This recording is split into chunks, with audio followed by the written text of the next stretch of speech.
Good evening, everyone. Um, uh, Excuse me one moment. If my voice is a little raspy, I just came from a basketball game. Sorry about that. So I was cheering a bit. um, Thank you for attending our meeting this evening. This is a work session for the renewal recommendations for operator-run schools. As you know, the board has received a set of recommendations. This is part of that process, which I know we're going to be reviewing with you prior to a vote that the board will be taking, I believe, in January.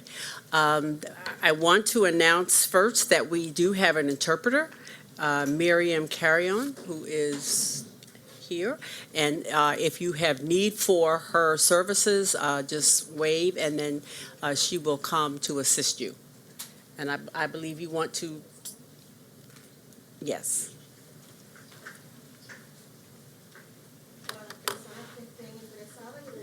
Yeah. Para las personas interesadas que necesiten servicios de intérprete, estaré aquí sentada en la parte lateral de la sala, así que necesitaré intérprete en español solamente. Ahí estaré sentada para sus servicios. Thank you.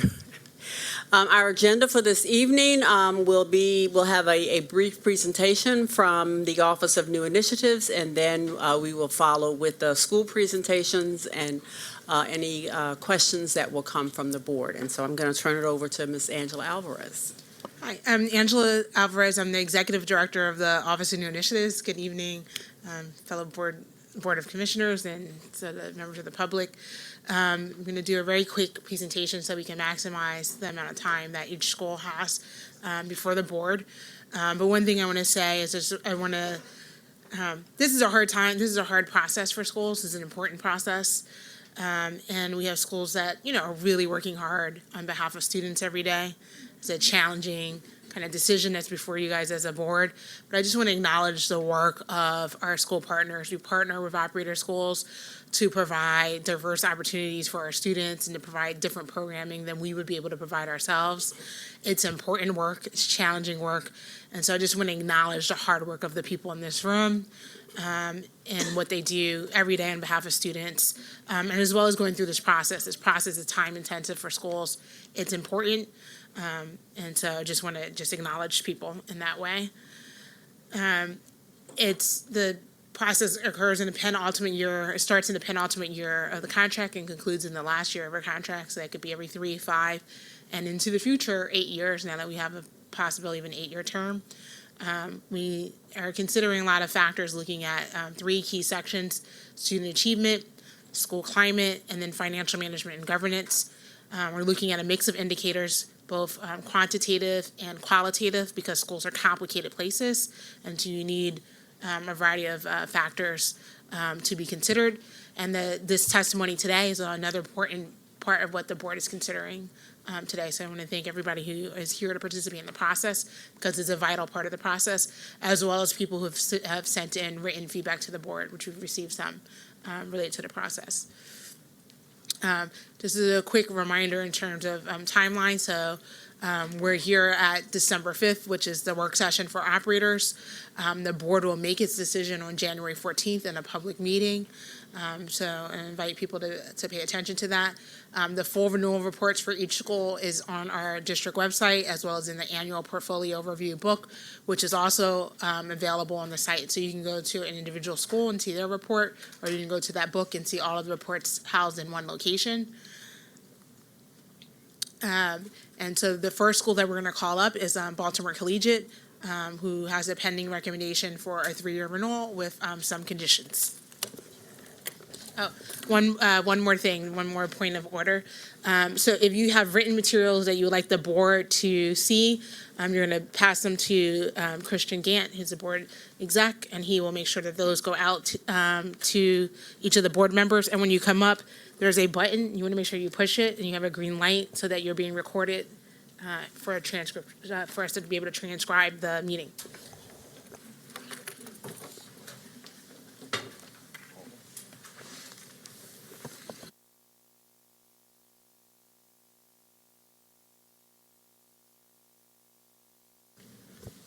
Greetings, Baltimore City Public School Board of Commissioners. I don't see Dr. Santelices, but I do want to acknowledge her and distinguished guests and our families that are here today, families of all the schools that are here today. My name is Jack Johnson Pinnell, and I am delighted to stand before you today representing Baltimore Collegiate School for Boys. 10 years ago, I had this vision of operating an all-boys school here in Baltimore, and 5 years ago, this vision became a reality. And since 2013, Baltimore Collegiate School for Boys has served over 1,000 students from across the city, from West Baltimore to East Baltimore, from Southwest Baltimore to far north in Parkville. And we are the only single-sex, all-boys public charter school in the city. Our boys arrive on our doorsteps every single day, learning to firmly shake a hand. They learn also to think critically, reason analytically, communicate clearly, and solve problems, leaving as young men who are prepared, we believe, to navigate the world. We're not yet a perfect school, but we are grateful to be here in Baltimore, where we're working tirelessly to build the roadmap for educating young boys of color. There are so many lessons learned over the past several years, but I am most proud of the fact that I have a strong and committed board who support my vision. 2 board members are here, Mr. Burke Smith and Mr. Edwin Avent is the chair of the board, and I don't see another board member. And I would ask, and then we have a team of rock star educators who give their blood, sweat, and tears for these young men. And if you're here, could you just stand briefly? Any of our staff, they're here today. Keep standing. And then we have families who trust and believe in our work. Well, all our families, moms, grandmas, grandpas, will you all stand? Thank you very much. And then finally, we have our fine young men who I shake hands with, who Mr. Tyson shakes hands with every morning, and supported and navigated the high school placement process, and delivered some of the most prestigious. We delivered these boys to some of the most prestigious independent schools in this country, and traveled to places like Europe, Canada, Australia, and soon to be South Africa, where we're building partnerships. Gents, please stand. That's our family, and I'm delighted to be here today. Our work is undone and continues to be in progress. Thank you all for standing. As Executive Director of Five Smooth Stones Foundation that operates Baltimore Collegiate School for Boys, I now come before you seeking your approval to allow us to continue the work we've begun here in Baltimore, and I'd like you to hear from my esteemed colleagues, notably Principal Mr. Archie Tyson. Good evening, Board of Commissioners. My name is Archie Tyson. I want to thank you tonight for allowing us to present as we seek renewal. It's with great pride I sit before you here tonight, and I'm proud to lead Baltimore Collegiate School for Boys. When I visited Baltimore Collegiate School for Boys for the first time, I stood in line like all of our boys, stand in line every single morning to shake hands. I immediately felt a sense of connection to our mission, and I knew Baltimore was a place for my family and where I was supposed to be. While we have some work to do, I am committed to being there and making our school better. As a young father, I'm focused on building a school that one day my son Lennox can attend. Having worked as an educator in many places across the country, New York City, the Mississippi Delta, I do strongly feel that Baltimore is here where I want to be. Baltimore Collegiate School for Boys is where I want to be in our future. Thank you, and I appreciate that. I'm going to turn it over to our parent for our final comment. Good evening. My name is Tania Allen. I'm the proud founding parent of Baltimore Collegiate School for Boys. My son was part of the first class to graduate grades 5 through 8. As a mother, I sought a school for my son that would prepare him for not just high school, but for college, keep him safe, and provide him with endless opportunities as a young male in Baltimore City and give him more exposure. After reading the mission statement and meeting the founder, I became convinced that Collegiate School for Boys was an excellent fit for my child. I loved how accessible the teachers were, their willingness to support and push my son to set new goals. There was always something happening at the school to celebrate the boys' success, and I also loved the opportunities in which my son got to enjoy a trip to London. Thanks to the preparation of Baltimore Collegiate School, my son Alexander is currently a student at Loyola Blakefield, where he has been the recipient of an academic scholarship for outstanding student achievement. I didn't realize just how prepared Collegiate School for Boys made my son until I saw his first report card, which contained all A's and B's.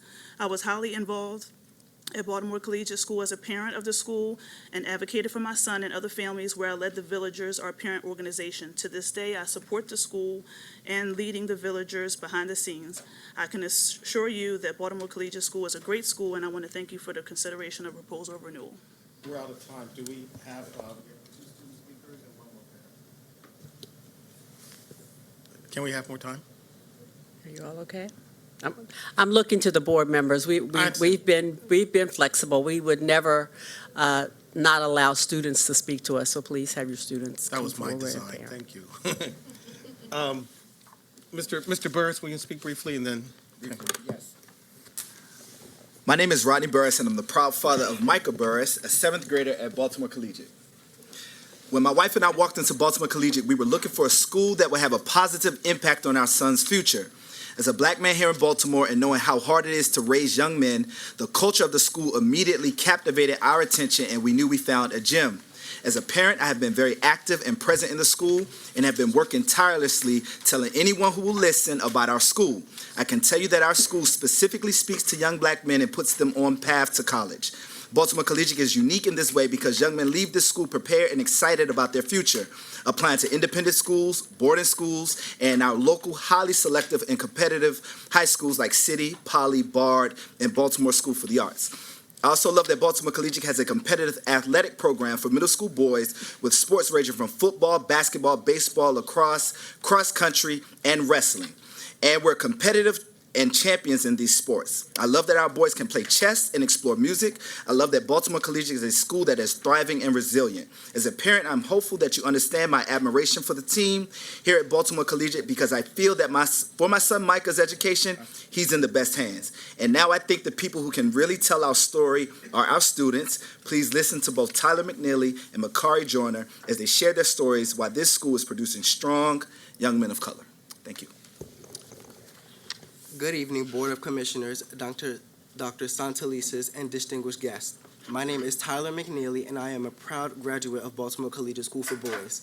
I am currently in the 9th grade at Baltimore City College. One of the reasons I love Baltimore Collegiate is because the administrators and teachers cared about me. If I didn't have something, they made sure I had it. They supported my learning and development. I was able to travel to places like London and Australia, but importantly, when I arrived at City, one of our prominent high schools in Baltimore, I was prepared. I know that this preparation will only help me as I look to applying to and graduating from college in a few short years. Even though I graduated from the school, I continue to support the school as a volunteer. In fact, I am proud that just today, I was joined by 31 of my fellow Baltimore Collegiate brothers on a tour of my high school. As prospective students, I walked them around our campus and know that I'm helping to build a pipeline from our school to City, just as my teachers as Baltimore Collegiate cared for me.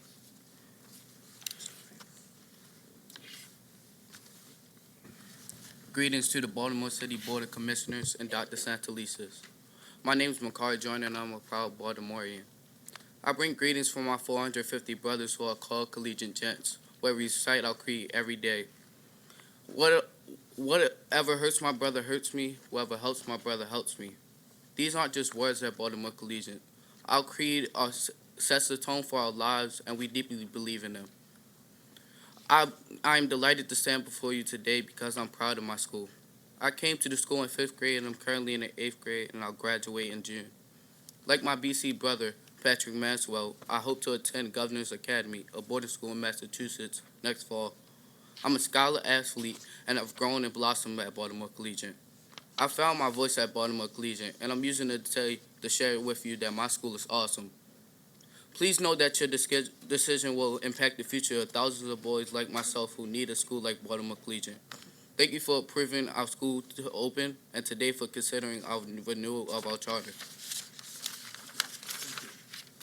Thank you. You were fabulous advocates for your school.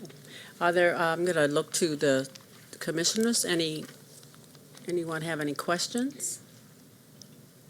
Yeah, thank you very much. It's always good to have the students speak because then you see how much they've progressed and contributions they made. I was lucky and fortunate to go to, I guess you had a luncheon last year. And the thing impressed me most at the lunch were the students. Shaking hands, introducing themselves. I guess you're the host. But I guess your approval, a recommendation for your approval is conditional. And I guess by being conditional, there are probably some things that you have to work with staff to rectify or try to make better. Two things stood out with me is one, the ELA 3 to 5 year cohort. You're in the 32 percentile. I would like to hope that next time we see you, you'd be in the 50 or 70 or 80 percentile. Something there that needs to be worked. I mean, the end product's pretty good in terms of the students you get out. But I guess at the third grade to fifth grade, looks like there's some number problems. And I guess the other thing I saw in the write-up was something about district policy in terms of practices. Like I said, staff knows better than I do, but in terms of practices, there were questions about attendance and also requirements in terms of climate. So my hope is the next time we see you, that those are rectified. And as I said, the proposal to us is that you're recommended for 3 years conditional. That conditional is the thing that sticks out with me. Thank you. Commissioner Bondima? First, I'd like to say how impressed I am with the appearance of everybody who's showing up for the school. You're showing very professional, and the students are, it shows that there's a lot of attention put in with these students, the faculty, the staff, the family. I'm very impressed with that. And in addition to what the commissioner just said, my greatest concern is the ELA, the 32%. I'm really concerned with that, and I'm sure that you're going to work on that. The other concern I'm interested in is, I noticed that it was a problem with attendance. Could you tell me, or somebody answer, why you think that you might have had a problem with attendance? And I see where that improved, but I'm interested in why the attendance was a problem and what you did to improve it. Yes, thank you very much for your remarks. I think in our last year, our attendance was roughly like 94, 95%. It's something we worked very hard on. Right. Three things were really impacting our attendance. One is that we're a citywide school, so we have the majority of our students come from every single zip code in the city. And transportation, the infrastructure of transportation is very hard, particularly for the upper grades where our attendance tends to tend downward. Boys spend an hour and a half, 2 hours getting to and from school. The other piece of that is that we've been in 3 separate school buildings. Okay. And moved to different neighborhoods. But attendance is something we've been focusing on this year, and as you will see in the numbers, last year we had a remarkable improvement in our attendance. I just was interested how you were able to conquer that attendance issue. Other than having our own buses, it's just encouraging people to come to school. I think what matters, if people love school, they'll show up and be at school every single day. And I think if you come to our school, you'll see, and you've heard from people today, that they love being at school. So I think it's something that we work on very hard. Attendance is part of, we think, character, being on time, being prompt. We think that's part of being in school. And we have a team of people who call people, if you miss a day of school, if you're an hour late, there's generally a phone call, am I right, to we have a team of people that we focus on attendance. We did home visits to every single incoming parent this year, incoming student, 4th grade mostly. So it's something that we care about, our relationships with our families, and we care about our families being committed to our vision for their sons. Okay. Thank you. Commissioner McFadden? Thank you, Madam Chair. So to align to that, as you all are looking to secure a building, right, for the program, what particular areas or communities are you looking at for securing a new facility, and can you talk about how that could potentially aid making sure that young people are there, maybe a centralized location or something like that. Can you just speak to that a little bit? Because I know that that is one of the contingencies for the renewal. Yes. It's a very big factor for our renewal is actually to have a building. We've been searching for a building for 7 years. I think we're unique in the size of our school, which is 450, 480 students. It's hard to find a facility that's not a Baltimore City facility to move in and make our permanent home. We narrowed it down to 2 locations that will be more likely our permanent home. One is the old Monarch Building, which is for sale or for lease, and we've been in conversations and negotiations with them on that building. And the other is we're going to look at Grove Park School, which came up for availability. I'm looking at Next week, right? O&I, yes, next week, next Tuesday, we're going to look at that school. So it's been 7 years, we've been looking for a permanent property, and people know that, and we're going to land on something, and I'm confident by the end of January. Thank you. Okay. I'm just going to echo some of what was said, and especially around, because I know your students come in grade 4. Yes. And so especially, the strategies that you consider for, you're inheriting some third grade data. I understand that, but I think really to really focus in on what you need to do with those students as they're coming for the 2 years that you have that come into that data. Right. And then it's good to hear about the school. And I just want to commend you. I happen to live in the neighborhood where you have been for a long time. And I just have to say, I'm actually on the street where many of your students walked, and I was always impressed with the demeanor and the behavior of the young men from your school. So congratulations. And unfortunately, sometimes I was on the losing end of some of your athletic wins. But yeah. But. Well, thank you. We'll come shovel your snow. Kenilworth Avenue. Thank you very much. I do want to mention one thing about our grades, since you're about our scores. We have tracked very closely our scores for boys who've been with our school for continuous time. We have a very high retention number, and those boys are scoring above the city and above what we track also African American boys in the city, and that's one of the charts that you'll see in the 3-year cohort of boys. Right. Yeah, it just seems like, that first year is that critical one that I think is showing up in some of this, and so, just consider those strategies for it. Okay. Thank you. Thank you. Thank you. Okay. Can we recite our creed for you? Please do. Okay. Boys, please stand. Would you lead in creed? Good way to end. Okay. Here we go. Mr. Cannell. Yeah. Oh, they're coming. The prefects are coming. Okay.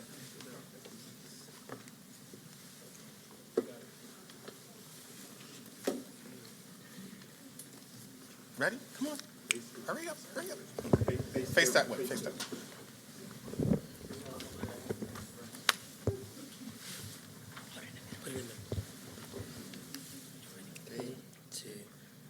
We have an important mission. We don't have time to waste. We believe education is freedom. We believe education will help our families. We believe education will change the world. We're strong and courageous. Take care of each other. Pursue our best every day. Who are we? Who are we? Who are we? Rock, rock, rock.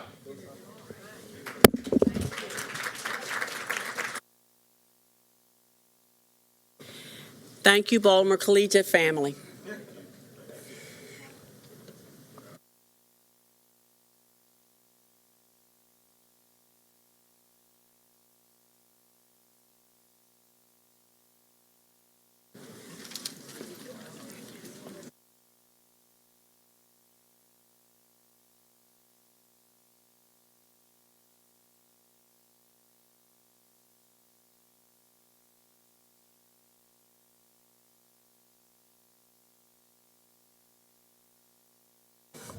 We're going to ask if you, as quickly and quietly as you could, because we have another group that's sort of ready to start. So, thank you.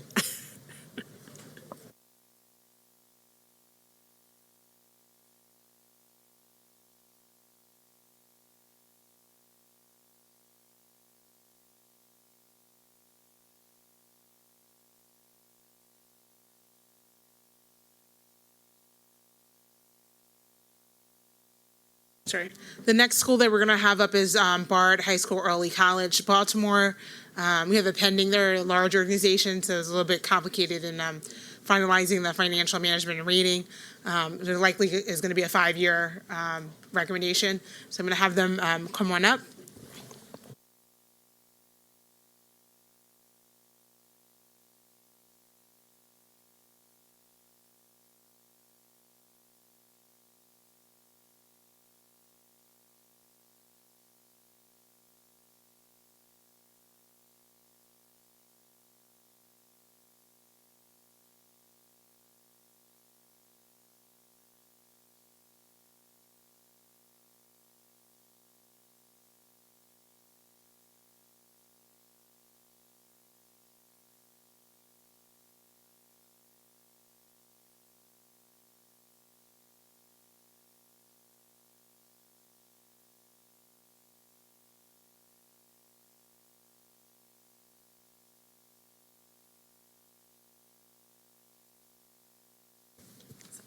Good evening. My name is Clara Botstein. I'm the Associate Vice President of the Bard Early College Network. Really excited to share information about our Early College Partnership and respectfully ask for the 5-year renewal recommendation coming from City Schools. So Bard Baltimore is a really unique school in this city. It allows all students enrolled to work towards an associate's degree completely free of charge alongside a high school diploma. This school is both a Baltimore City public school and an accredited branch campus of Bard College. We receive accreditation through the Middle States Commission on Higher Education and the Maryland Higher Education Licensure Commission. This school is part of a national network of early colleges serving nearly 3,000 students in 5 states in the District of Columbia. I should say that school, which opened in the fall, was a direct result of many visits to Bard Baltimore and the great work that the school system in DC saw there. We are able to run a dual degree campus because we hire amazing college credentialed professors like Dr. Ore, who have typically a terminal degree in their field. They're passionate about their subject and about teaching the high school age group. They teach high school classes in 9th and 10th grade and college classes in place of 11th and 12th grade. We are very proud of the caliber of our faculty and the quality of the student work that their students do in their classes. We opened as a result of the need and the shared desire to increase access to higher education in the city, both during high school and after, and really focus on increased college completion for Baltimore City students. We're very proud of our results, and I want to mention that this is in the context of not having quantitative academic entrance criteria for admission. This was a first for our network and came as a result of a request from City Schools. I'm going to turn it over to our founding school leader, Dr. Francesca Gamber, and while I do that, I also want to recognize members of our school community. If you would please stand. Thank you for being here tonight.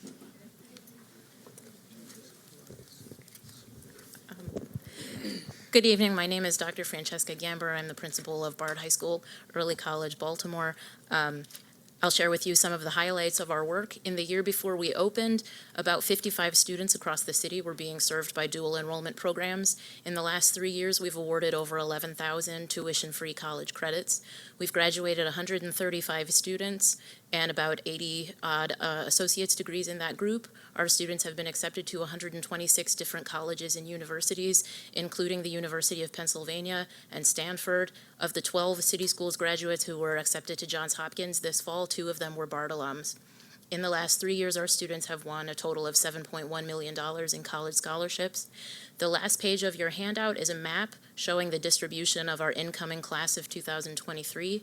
And as many of us are familiar with the concept of the white L and the black butterfly in terms of uneven distribution of resources in our city, you can see that through very intentional work by our admissions department, we have effectively reversed the underutilization of resources in East and West Baltimore.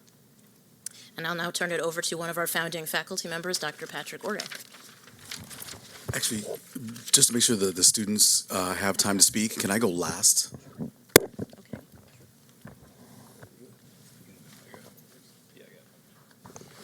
Good evening, Board of Commissioners. My name is Bryce Taylor. I am a senior, also known as a year 2 at Bard High School Early College. I chose Bard not only because of the phenomenal experience that I was promised a college experience, also the opportunity. We get an associate's degree when we graduate and we take college courses in our 11th and 12th grade year. That in itself is amazing, but I chose the school because I feel safe. It is my home. Every single day I go to this school, I am happy. I love interacting with my teachers, my friends. Even on breaks, I'm thinking, sitting to myself, I'm thinking, I want to go to school because I love my school. I love it so much. And at Bard, I'd like to think that we create diamonds because pressure creates diamonds. That vigorous college curriculum, that makes us who we are. And I can say that I am prepared for college. There's no doubt in my mind that when I graduate, I'm going to college with all of these skills that I need to be successful. And that's why I chose to go to Bard High School Early College. Good evening. My name is Isaac Wagenheim. I'm a sophomore at Bard, and I'm looking forward to matriculate into the college program next year. But when I think about my time at Bard, I reflect on how I almost transferred out in freshman year. Bard was not my first choice, and about a week into starting my freshman year at Bard, I realized, and I had been given notice that I had been accepted into my first choice high school, and I was faced with a very tough decision. And so I reached out to Dr. Gamber to find out what to do, what direction should I take my academic career.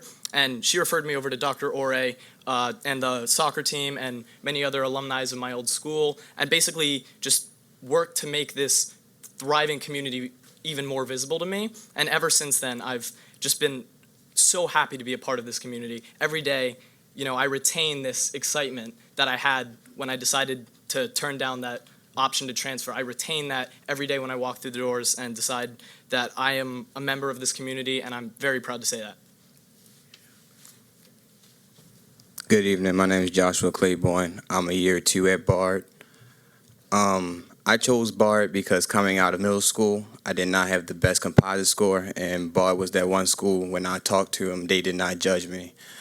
And the education that I received from Bard, I know for a fact will help me out when I will be attending Bowie this fall, and that Bard also has helped me with college as well, because instead of me doing 4 years, I do 2, and money is a situation in my family, so they have helped me out a lot with that.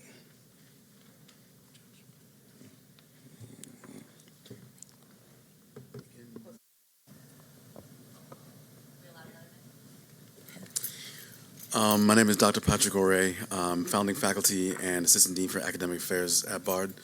I want to talk to you all about my experience because I came to Baltimore under very unusual circumstances. I came here to teach at a very fancy, very wealthy, predominantly white private school up in the county. And that was, an experience. I came here in 2015. That spring, we had the Freddie Gray incident, and that taught me a lot about where I belonged. Right? That place is a very good school for the people who go there. There are very nice people there, but I did not belong there. I came to Bard right after that, and I've been proud every day because I belong at that school. I'm from the south side of Chicago. I'm a proud graduate of Whitney M. Young Magnet High School in Chicago. Some of you all may know that because one of the most famous products, many of which, one of them is Michelle Obama. Right? I didn't know that at the time until he became president. But it just goes to show that I know that I belong at Bard, and I know what Bard could be, because every day when I walk through the halls and when I see the students who I teach and who I don't teach, who know me, I feel like my high school experience. At the time, Whitney Young was it was an experimental school in a very challenged public school district. By the time I got there, it is consistently one of the top public magnet high schools in the country. It still remains so. And when I walk the hall through Bard, that's what I see in our first 4 years there. And I know what it can become.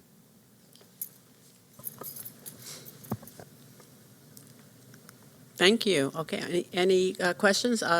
Commissioner Reed? I'm going to ask a favor. Dr. Ore, you can talk a little bit about your documentaries. And I guess my question to you is, how could someone basically fund you doing a documentary about the good things of school education in Baltimore? How can that happen? First, talk about what you've done in the past, but also think about the idea of somebody funding a documentary where you can say, these are the good things about education in Baltimore. Okay. I can certainly do that. I think it's important, most important, to to talk about where the idea for the documentary come from.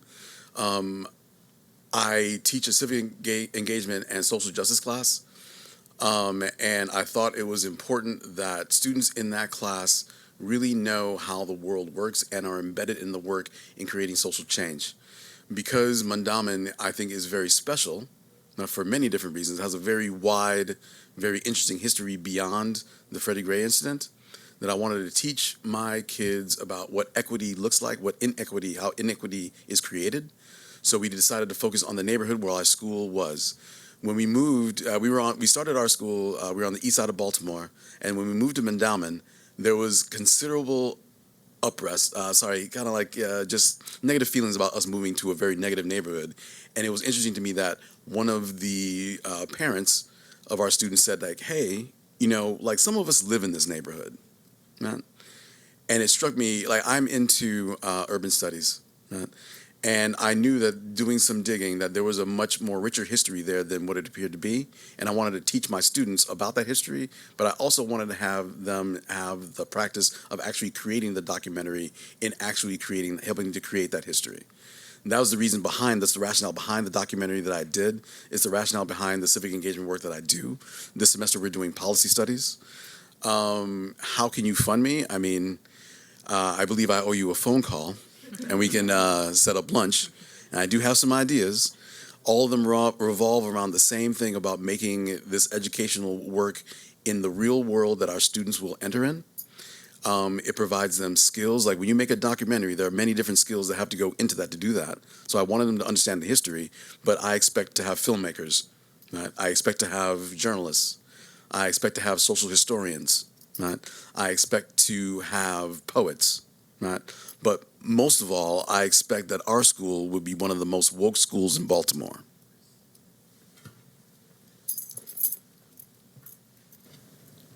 Any other?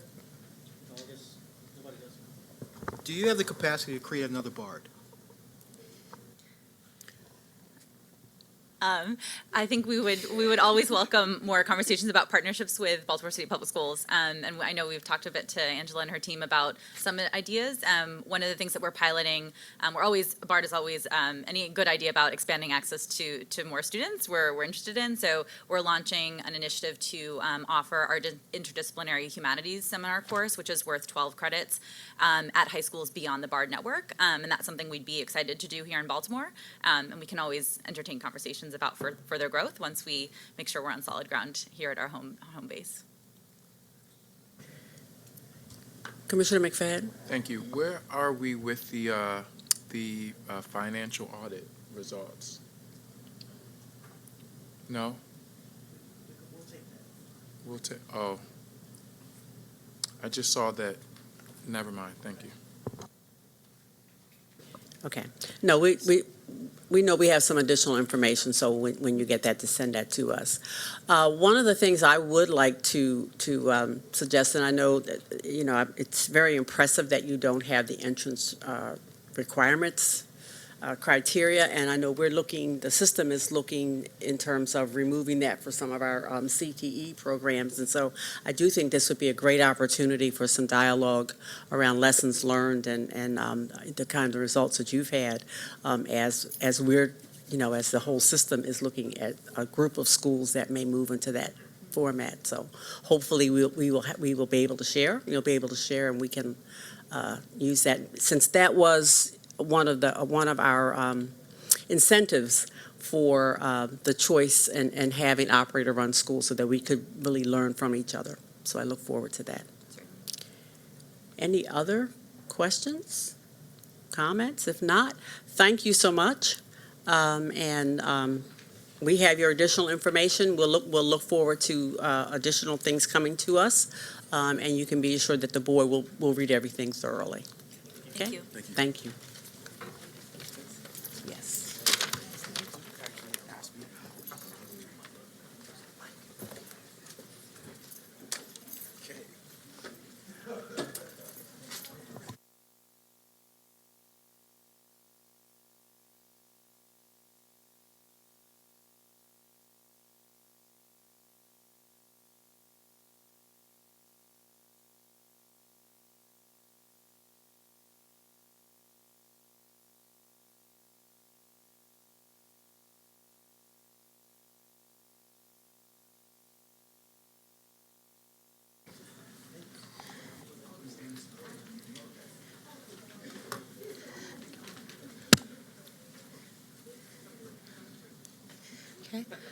So the next school community that we're going to invite up is City Neighbors High School, and they're recommended for a 5-year renewal.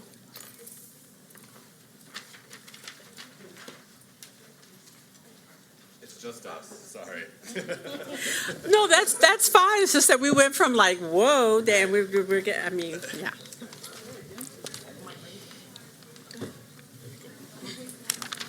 There are people in other places.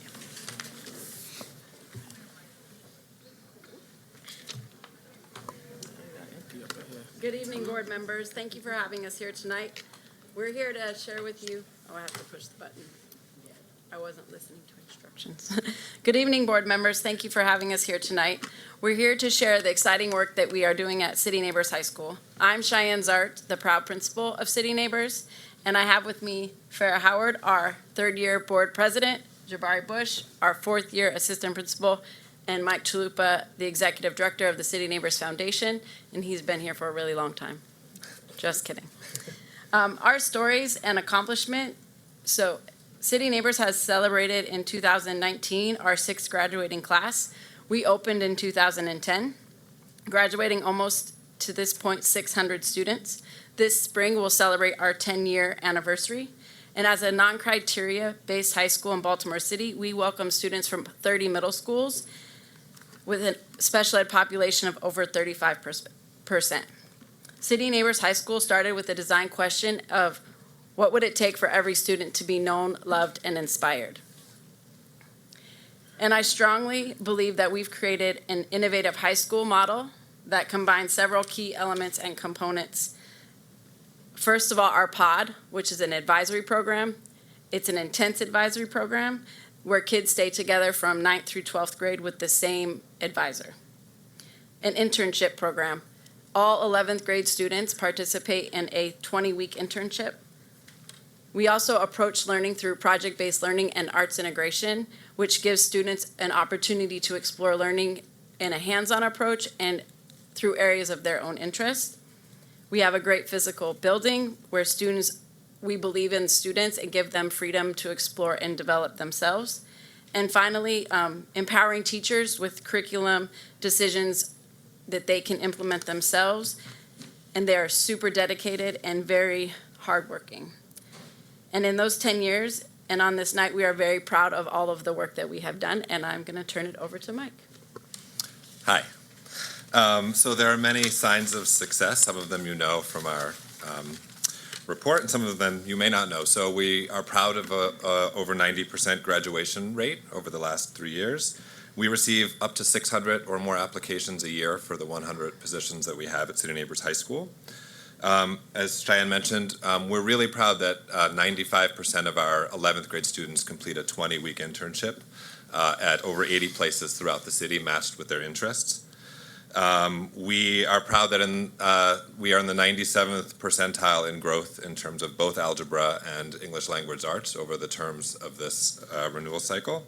We have a high cohort retention rate, so when kids come to City Neighbors, they stay at City Neighbors. We have highly effective climate surveys from parents, staff, and students. Our attendance rate is amongst the highest in the city. We were proud to be named a whole child school by an organization called Educate the Whole Child as one of the first high schools in the nation for our work around best whole child practices. We also were the proud winners of the city championship, our high school chess team in 2019, so we still hold on to that and have high hopes for 2020. And of course, we host Baltimore's annual Finest Step Show. We have done this work with the support. We have done this work with the support of amazing, dedicated staff that strive to push everyone's thinking of what a high school could be. We have done this work with a board of directors made up of parents, teachers, and students who help guide our work. We have done this work with students who every day help us grow, adapt, and improve our school. And we have done this work resting firmly on the belief that high school students are powerful, creative, smart, and deserve our deepest respect. We recognize that college and career readiness scores, our college career readiness scores, was the lowest on our rubric. We are developing new college and career pathways deepening our internship programs, working with Baltimore City Public Schools to develop AP courses, apprenticeship opportunities for students, and finding ways to access other college prep programs. And while our school culture, we believe, is very strong, we are working on improving and ensuring that City Neighbors High School is a safe place for all our students, and student voice is one of our major concerns. We are deepening our restorative practice approaches and developing new models for students' voice. While our results are strong, our greatest strength at City Neighbors High School is that we always try to do better for our City Neighbors families, students, and community. Good evening. Again, my name is Farrah Howard. I'm really proud to be the president of our board of directors and a parent of a senior who will be graduating next year. I believe together as a City Neighbors family, we've created a great place where so many of our students are truly known, loved, and inspired. We would like to acknowledge the City Neighbors families, and I know they're cheering us on from afar. We look forward to continuing in our work of creating a high school educational opportunity here in Baltimore City, where every student is known, loved, and inspired academically. And for those of you who have not yet joined us, we invite you to come out to our school and see this work firsthand. And thank you for the opportunity for us to speak tonight and for your support of the City Neighbors High School. Thank you. Thank you. Commissioner McFadden? Thank you all for your presentation. I have been to the school several times, and particularly I'm impressed by your budding arts program that you're developing there at the school. And I think that the arts, of course, is a wonderful, they are wonderful co-curricular subjects that I think are enhancing the programming that you see there. You've hired a great music teacher. Yeah, she's great. And the work that I think that you all are doing with Arts Every Day is also fabulous. So I just want to celebrate you all for having a very strong arts program, knowing that you can't really raise student achievement across the content areas if you don't have a robust offering of programs. And the arts definitely supports all of the other content areas that you have in your school. So I just want to celebrate you all for that. Thank you. Commissioner Richardson? Hi, Mike. Hi, John. You have a Progressive Ed Summit coming up, and I would love for you to share with us a little bit more about that. Thank you for that plug. So we do take our role at City Neighbors High School and City Neighbors in general very seriously, we take our role seriously. You don't have to hold it. That was my mistake. Sorry. We take our role seriously not only in terms of our trying to build 3 great schools, but also sharing practices across all kinds of schools. And so every year we host what's called the Progressive Ed Summit, and it's a gathering of educators committed to a child-centered democratic ideal of what schools can be. This one's January 25th, 2020, from 9 to 3. It's free. It's a full day. This year, keynote speaker is Dr. Bettina Love, who's a powerhouse speaker. And we have workshops and master classes, and this year we already have 300 people registered. Usually we have between 400 and 500, and it's really a great gathering day on a cold day in January. So 2 things. One is, whatever you do, if you can just put out some good wishes for no blizzard that weekend is great. And then second, please come and check it out for just a little bit. It's really, you'll see educators from all contexts gathered together to really think about how to do this well. Commissioner Reed? You're a non-criteria school, and your scores for 10th grade were for literary was 94%, for algebra was 91%. Being non-criteria, what was the secret sauce in getting those numbers? You talk about the whole chow, but It was actually a process over a few years. So we are constantly looking at where our students are performing in math and literacy, but of course also across and how we can involve them with the arts. But a couple things that we did is, the one big thing is in school year 2018-19 started a big literacy push where students are reading a lot more independently and reading across their pod. So pod is advisory, and they meet every day. And so they were reading books collaboratively, which really helped with the literacy push. But we also have done things like SAT prep, we had a whole conversation about how do we make math sexy? How do we make literacy and learning sexy? Because kids they're teenagers, but how do we make it more than just denominationals, but how do we make it fun? We didn't tell the kids that, of course, but how do we make math and English more interesting to students? And we did, during advisory, also did small group pullouts with kids who were performing on K to third grade levels to show that they could make and work towards mastery, and also small grouping the kids that were already achieving on grade level or 1 year below to continue to make that growth. We did that. We've done that for math for the last 4 years, and we started the literacy initiative the year after. And so I think that contributes a lot to the growth in the ELA and the math. We're not where we want to be yet, but that did contribute to that growth. We also do a really fun pie day where the kids get to pie teachers, whoever they raise the most money for, and then just ways to they do a pie door decorating contest, so ways to try to bring the learning components of the content more to their real life. We don't have any teachers here today. Yeah. Okay.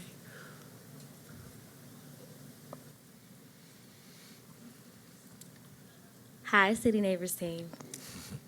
My current mentee is a junior at City Neighbors High School, and she is amazing. Could you speak to the board about the placements that you've seen the juniors have and how that plays out in their academic rigor? The internships? Yes. So our internship experience, and Jabari can hone in on this a little bit too, the individual student meets the needs. So do you want to talk a little bit more about individual students? So we have about 104 partnerships around the city with our internships. So every Wednesday for 10 weeks in the fall and 10 weeks in the spring, our 11th graders go on an unpaid internship. So we have kids with anybody from working at mechanic shops up until working in law offices. The goal is to get them inspired and provide hope for them to see the career field they want to be into. Is be able to start them off on networking, get exposure. We believe exposure and providing abundance of experiences is a way to help our young people grow outside the classroom. Can I piggyback on what Jabari said as well? My daughter, she did her internship last year as a junior, and she was at Johns Hopkins University in Government Affairs, and she's always really been, get up in the morning and ready for school, but on those Wednesdays, she would get up and she would put her best dress on, her Sunday best, and I would drop her off and she would walk in there with her head held high, and every day when she came home, she had a new story of what she learned, the development, and when she met Elijah Cummings and they went to Annapolis, that was one of the biggest prides for a teenage girl. So it's really a great program for them to be in. My favorite is we have a student who he hates, school's not really for him. He didn't do well in 8th grade, and truthfully, he repeated 9th grade, and he's in 11th grade now, and his internship is at the aquarium, and I've never seen a kid so proud of an experience and can articulate what he's learning and the experience that he's having in going to the aquarium. And my favorite thing he said to me one day, I knew where all the secret hiding places are at the aquarium. And then comes back to school, kid who doesn't really like school, with his whole uniform on after internships on Wednesdays, and was like, "Do you see my uniform?" So I think sometimes giving them real life experiences, and we always say learning in the presence of other adults, gives them just a different insight into the world of work, and we hope that they learn from those adults. Commissioner Bondima? Thank you. I'm really excited about the fact you have all of those partnerships. Is it possible that you could send to the board a copy of the partnerships that you have? Yes. Okay. That would be good. You can text it or whatever. I'm not texting. I'm so used to texting, emailing. Yes. And if anybody else on the board want to be a mentor, let us know. Yes. Chantel can tell you all about it. One question I had in reviewing some of the areas, one area that was listed as developing was around the effective programming for all student racial ethnic groups, and you talked about some strategies that were put in place. Now, what I'm reading says that some of them you haven't implemented them enough to see things, but what is your plan in terms of continuing in this particular area? Go ahead. So I think one of the conversations we had at our debrief was that, so this year, for instance, on our now MCAP scores, there was no difference in groups on test scores. It was actually, there was no achievement gap present, but we are still in the process of trying to raise all test scores up. So, which we're on that process of doing. We're, you know, as I said, the trend is really high. So I think that is part of the reason for that score, is just to keep moving with all of the test scores up at the same time. And then, as Cheyenne said, we're doing really targeted intervention work for all kids when they come in 9th and 10th grade as well. And I would say part of it is, as our demographic has changed, so opening in 2010, our population was much different than it is now. And so looking at our current population and our population as it develops, and honestly tweaking some of the interventions so they meet the needs of the individual populations of students. For example, we have an ESOL population that's slightly increasing. It's definitely not a large population, but how do we make sure we're meeting the needs of the ESOL students as well? And then continuing, like Mike said, to push all of the subgroups so that they're all meeting success. And one thing about us, we're always looking at things and tweaking them as necessary. And in terms of recruitment for teachers, so in terms of staff and teachers? We have a healthy diversity of a teaching staff. Okay. Thank you. All right, it doesn't seem, thank you. We Thank have you. no more questions, and thank you. Thank you. Have a good day. You too. Text. It'll be a long text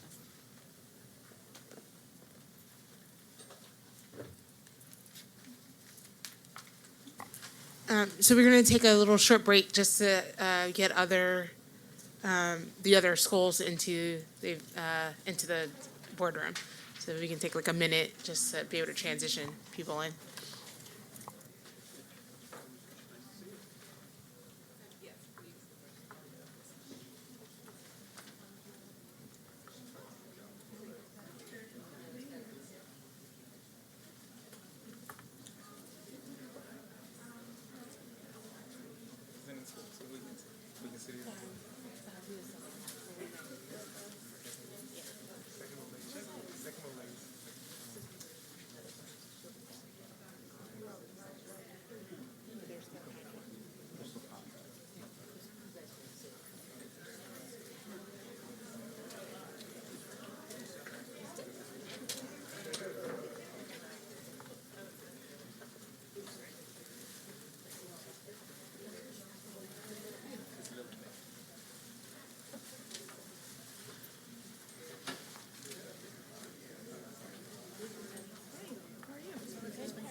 Okay. Welcome. So the next school that we're going to have come up is Willie Mae Carroll Jackson School. For people that were sitting in the overflow room, just want to give you a little bit of house cleaning. So when you come up, please speak through the mic turn the mic on, you want to see the green light so that we can transcribe this meeting. If you have materials that you want the board to have, you're going to give them to Christian Gant, who will pass those out to the board.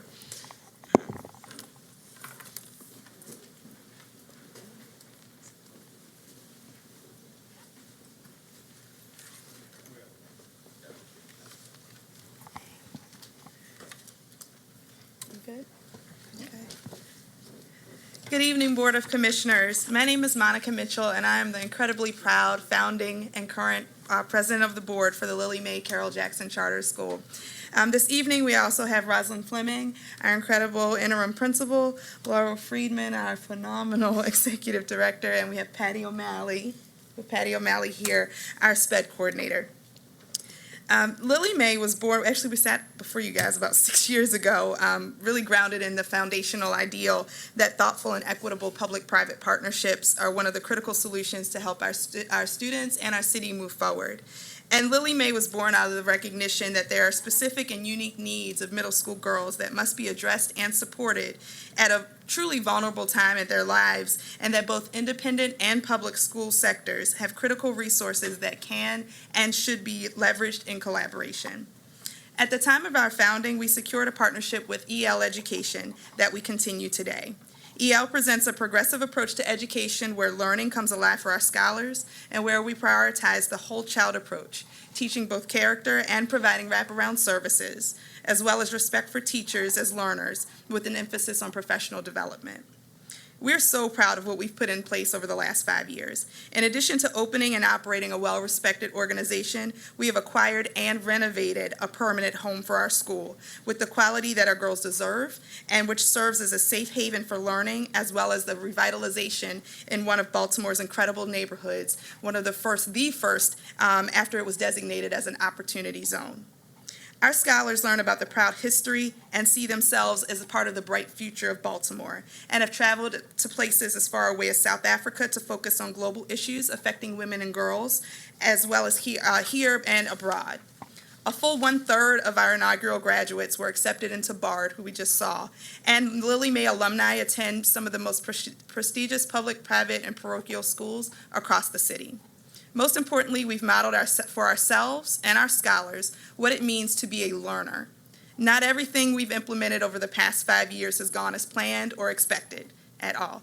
But through regular reflection and problem solving with reliable partners, we feel we're on the right path and committed to continuous excellence and improvement. Good evening. So I'd first like to highlight areas that we are really proud of in our organization that allows our school to shine and stand out. And one of these areas is the academic engagement and investment that we grow and nurture in all of our scholars. Walking the hallways of LMCJ, as we like to call ourselves, shows scholars that are invested in their future, their academic performance, and our school's values. Another area we are proud of is our work in lifting and supporting social and emotional learning through the restorative practice systems we have at our school, making sure we are helping scholars navigate various emotions that are felt with being a middle school young girl. Next, the framework of standards-based grading, that is our academic framework within our school, allows our teachers to focus on grade level standards and provide rigorous learning experiences for all girls within our building. Finally, our various partnerships that we have within the Baltimore City community allows our girls to be exposed to vast possibilities that their future could hold. We as a school understand the academic gap, but we also understand the opportunity gap, and with our partnerships, we make sure that we are addressing that. Finally, we acknowledge that there is major work to be done in the area of our academic performance, as you see with our SER and our renewal results.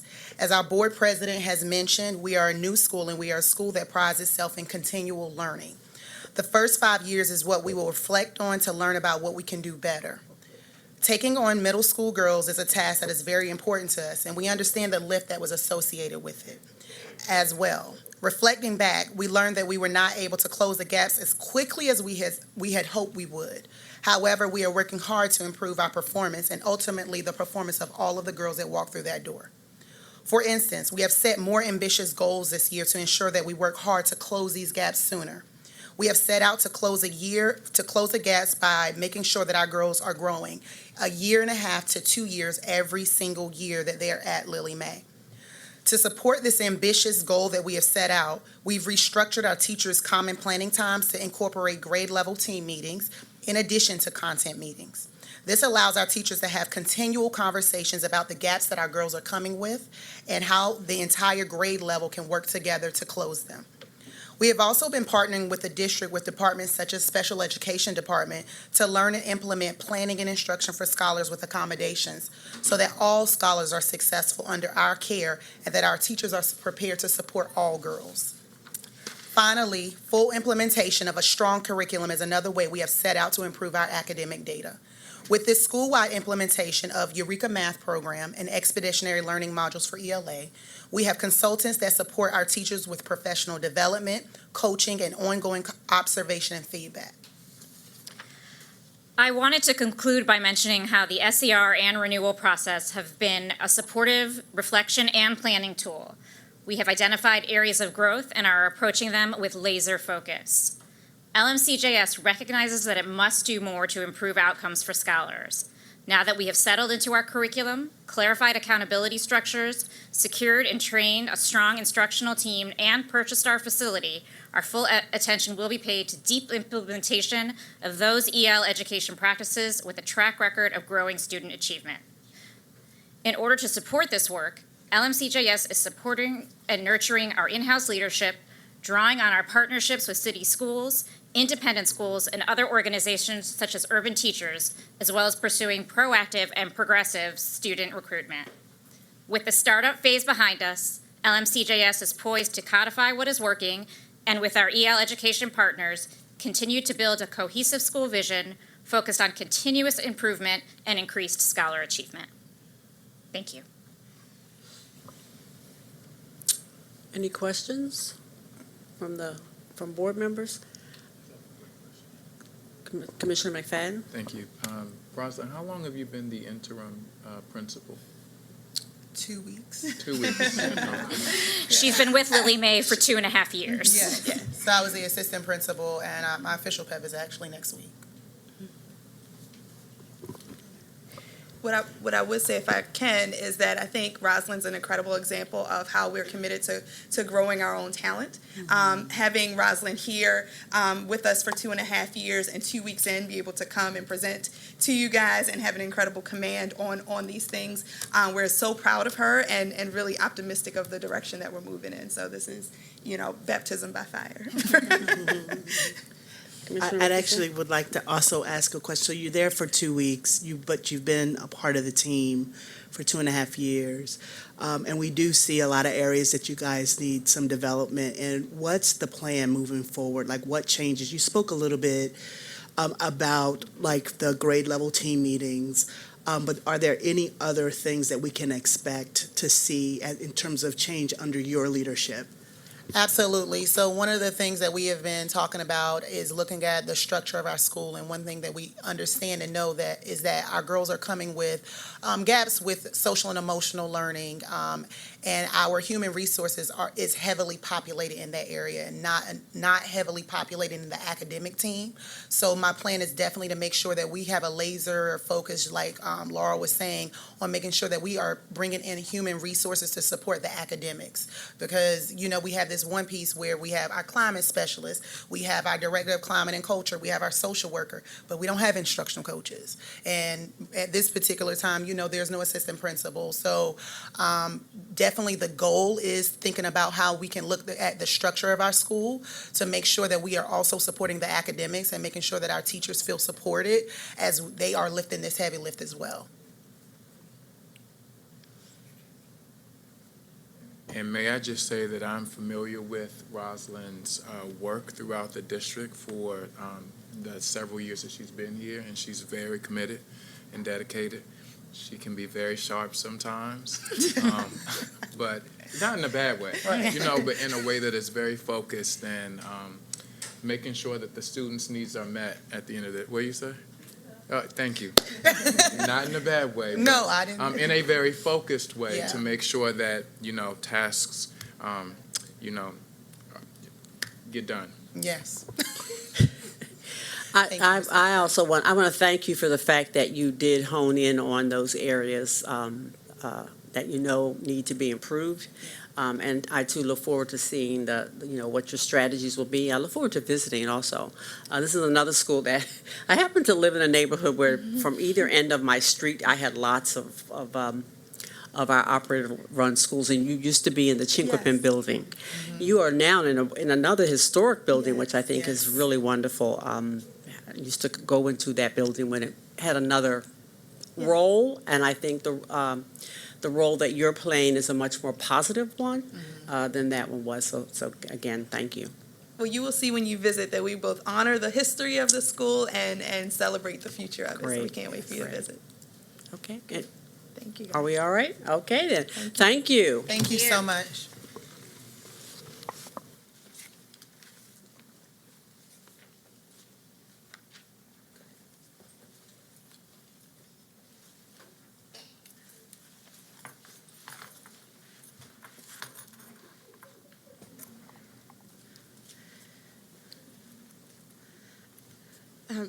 So next is NACA 2 Freedom and Democracy. They didn't sign in, so I just want to give a moment if someone's present for NACA 2, if they can come up.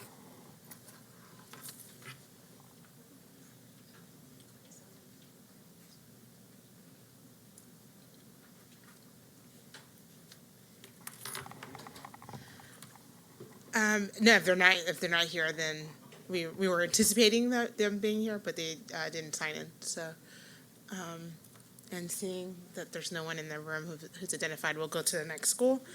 So I'm going to have the REACH partnership come up. They're recommended for 3 years.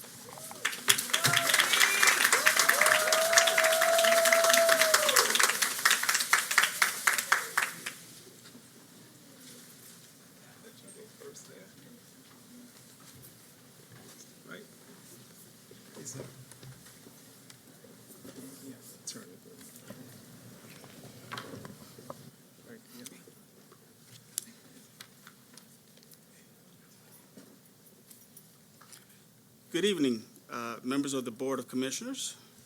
Thank you very much for having the REACH Partnership family here to discuss our renewal application. My name is Dion Wright. I serve as the Executive Director of the operator of REACH Partnership, which is an affiliate of Civic Works Incorporated. So Civic Works has been around for 25 years, and in 2008, we worked with the school system to open REACH Partnership.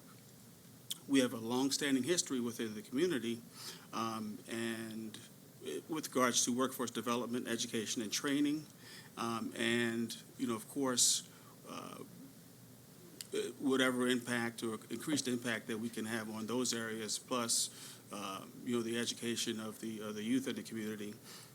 Particularly, around the areas of, Clifton Park, is beneficial to both those student populations and to us. Our vision in opening the school, that we would have a school for everyone, so that we would provide a rigorous academic component and a strong CTE component, which would include, of course, workforce development, something that has been a particular strength of Civic Works since our inception. The school's vision, again, is to provide a challenging curriculum and caring individuals and adults to make sure that students are safe, comfortable, and that they have the best opportunity to grow and to flourish. We, as the operator, bring many resources to the school. In addition to what the school system and MSD provides with regard to CTE, Civic Works has been able to raise additional funds to provide CTE summer courses. Our emphasis is always that we do not want students to fail, obviously. So we want to provide as many summer opportunities as possible. So we're able to, bring on additional supports in the summer to make sure that students are being able to keep up in their CTE classes in addition to their academic courses. We have provide support to Dr. Gresham's staff at the school We have 25 AmeriCorps members that come through Civic Works that work in the school on a daily basis that support school climate, academic reinforcement, with regard to the teachers and one-on-one support, and provide mentoring opportunities as well. We bring a number of other partners to the table. The last year we've been able to raise close to $400,000 to support the school's effort outside of the city's support. And we're also able to secure additional staff support and mental health services. So the partnerships that we have are extensive. You'll see those in your packet. Over the past 5 years, the school has been on a positive trajectory. Dr. Gresham will have an opportunity to speak on that. But thinking of our path and our from the Great Lake Clifton to Reach, we've asked Mr. Richard McCoy, who's the president of the Lake Clifton Alumni Association, to speak for a second. Good evening, ladies and gentlemen. I'll just speak briefly. My name is Richard McCoy. I'm here wearing many hats, president of the Lake Clifton Alumni Association, also a member of the Reach Board, representing the communities that surround Reach, which are Cold Spring Homestead, Montebello to the north, Darley Park to the west, and South Clifton Park to the east, and they all support this school and its program. All right. Good evening, Board of School Commissioners. My name is Dr. Gresham, and I am honored to be the very proud principal of Reach Partnership School.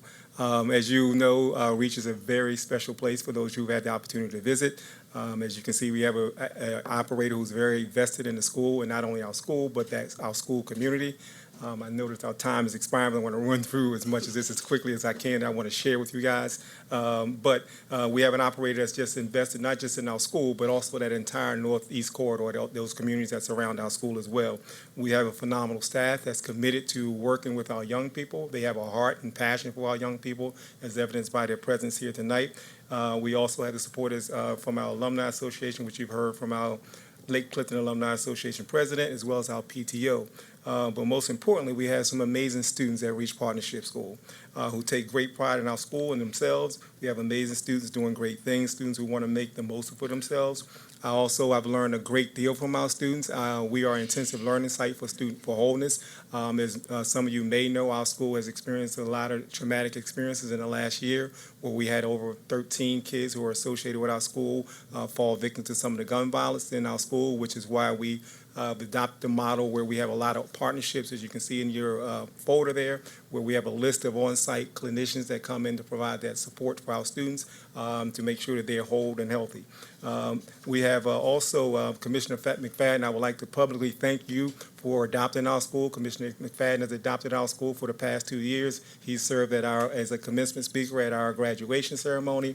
And when I say a partner, I mean he is not just doing it in word, he's doing it in deed. He visits our school often. He's been very instrumental in helping us get our music and arts program up, so I wanted to make sure I acknowledge you for your support there. He's also come out with Commissioner Richardson. I know she's come out to a couple of our community events there in the evening, so thank you guys for your support. It means a lot when you guys come out because our students recognize it and they speak about it. Dr. Santalisa was there a few weeks ago. She's been there several times. She's visited some of our advanced art students. I wanted to give her an update today. When she visited those classrooms of our advanced art students, those students showed their work to her, and they were entering those projects into competition. And I'm pleased to announce that 3 of those students' work was chosen as winners for the art competition, and their work will be on display at the Reginald F. Lewis Museum for 3 months. So we're very proud of those students and their work, and we want to share in your packet. You'll see a sample of their work. One of the things that we're pushing across all our content areas is literacy. We realize that that is a growth area for our school, so we are pushing literacy and writing across all content areas, and you'll see that displayed in the art as well. So even though they're creating these great pieces of art, you'll see the artist statement that goes along with it, and that's how we're using those things that the students have passion for, like art, to also push and drive our literacy focus. I want to share with you also a little bit about our school. As you know, we're very proud recipient of a 21st Century facility. I used to say Reach was one of the best kept secrets in Baltimore City, but now that we're in this new facility, it's not such a big secret anymore because everybody's coming from everywhere to come to Reach, and we're very happy to be in that situation. We have approximately 600 students that we serve at Reach. We have a 30% special ed population. Our poverty index is about 65%. Some of the programs that we offer in the way of CTE, we realized we wanted to have programming that serves every child's desires. So we realized that not all students are going to college. So we offer the CTE pathways in such as HVAC, which is new. We're the only school in the district that's offering HVAC. So we're very proud about that. Carpentry and construction, homeland security, pharmacy, nursing, JROTC, life skills, and we also have a 9th grade academy. With each one of those CTE pathways, our students receive their certifications in OSHA 30, CPR, first aid, and they also receive an industry certification to go along with that. We wanted to make sure that our students had every advantage that they could when it's time to enter the workforce, that they are ready and able to enter that workforce with those credentials. We are a non-entrance criteria school, so we accept students from everywhere. There's no criteria in our school.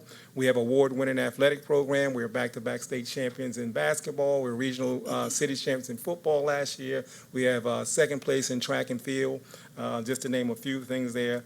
Our performance data, as Mr. Wright has shared with you, we are on upward, for the last 5 years, we're on upward trajectory in every one of those key indicators that schools are, based on our school performance measures. Our attendance rates is increasing incrementally every year.